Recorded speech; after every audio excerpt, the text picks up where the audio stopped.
31వ తారీఖు రోజు మాకు ఒక కంప్లైంట్ వచ్చింది కాట్రేయాల గ్రామం నుంచి.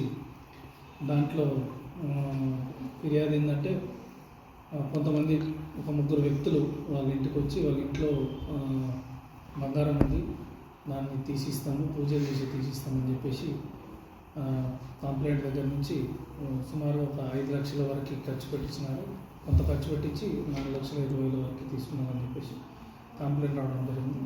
కంప్లైంట్ బేస్ చేసుకొని కేసు రిజిస్టర్ చేసి ఈరోజు అక్యూజ్డ్ పర్సన్స్ని కస్టడీలోకి తీసుకోవడం జరిగింది. కడమంచి రాజారాం, కడమంచి రాకేష్ అండ్ సద్దుల అశోక్ అనే ముగ్గురు వ్యక్తులను ఈరోజు అరెస్ట్ చేయడం జరిగింది. వాళ్ళ దగ్గర నుంచి కూడా 4,20,000 రికవరీ చేయడం జరిగింది. వీరి మీద ఫర్దర్గా చట్టపరంగా యాక్షన్ తీసుకోవడం జరుగుతుంది.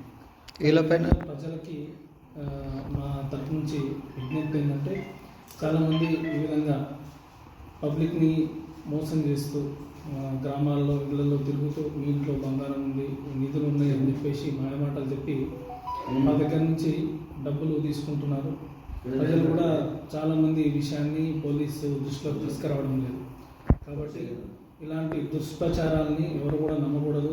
ఇక్కడ బంగారం కానీ నిధులు కానీ ఉండడం అనేది అది జరగదు.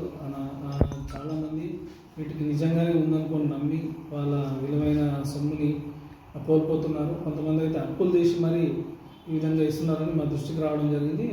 ఇక్కడ కంప్లైంట్స్, రిజిస్టర్డ్ కంప్లైంట్స్ కానీ ఏం లేవు, కానీ చాలామంది ఆ విధంగా చెప్తున్నారు. కాబట్టి మా తరఫు నుంచి ప్రజలకు విజ్ఞప్తి ఏంటంటే, ఎవరైనా ఇలాంటి వారు మీ దగ్గరికి వచ్చినా, ఇలాంటి విషయాలు చెప్పినా కూడా వెంటనే పోలీస్కి సమాచారం ఇవ్వాలని చెప్పేసి మా విజ్ఞప్తి.